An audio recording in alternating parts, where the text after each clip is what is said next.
এবার গ্যাস সংকটের খবর জানবো সিরাজগঞ্জ থেকে। আমাদের সাথে যুক্ত হচ্ছেন সহকর্মী হিরক গুণ। হিরক, আসলে ধারাবাহিক একটি সংকট দেখতে পাচ্ছি, যানবাহনের দীর্ঘ সারি, কি অবস্থা দেখছেন আসলে বিস্তারিত জানাবেন। নগদ নিয়ে এলো হার নামানা হার অফার। সর্বনিম্ন 10,000 টাকা রেমিটেন্স নগদে পাঠালে থাকছে স্বর্ণের হার জেতার সুযোগ।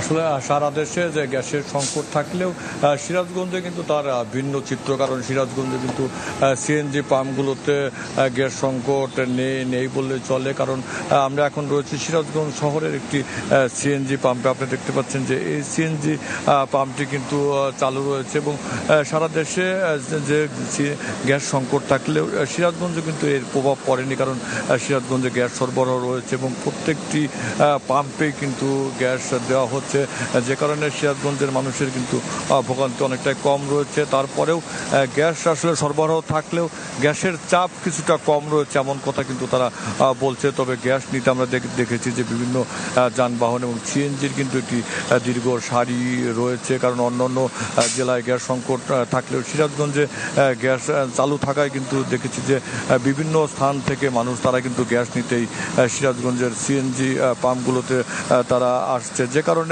সিরাজগঞ্জের মানুষের যে গ্যাসের সংকটের ভোগান্তি সেটি কিন্তু অনেকটাই নেই। এবং সিরাজগঞ্জ এই পাম্পটির মতো আমরা অন্যান্য পাম্পগুলোতে যেটি খবর নিয়েছিলাম যে প্রতিটি পাম্পে কিন্তু গ্যাস সরবরাহ রয়েছে, তারপরেও গ্যাসের চাপ কিছুটা কম রয়েছে এমন কথা কিন্তু যারা কর্তৃপক্ষ তারা বলছে। আপনি দেখতে পাচ্ছেন যে আমরা কথা বলেছিলাম এই গ্যাস পাম্পের সিএনজি এই গ্যাস পাম্পের কর্তৃপক্ষের সাথে, তারা যেটি বলছে যে তাদের নিয়োগ প্রতিদিন কিন্তু তাদের স্বাভাবিকভাবে তারা গ্যাস সরবরাহ করছে অন্য দিনের মতো।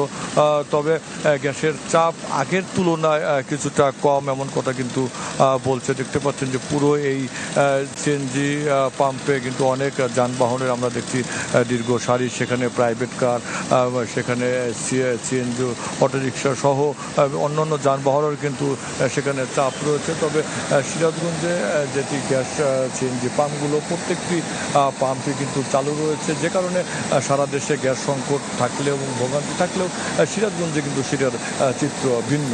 মিলা, জি ধন্যবাদ আপনাকে। সিরাজগঞ্জ থেকে গ্যাস সংকটের খবর জানাচ্ছিলেন সহকর্মী হিরক গুণ।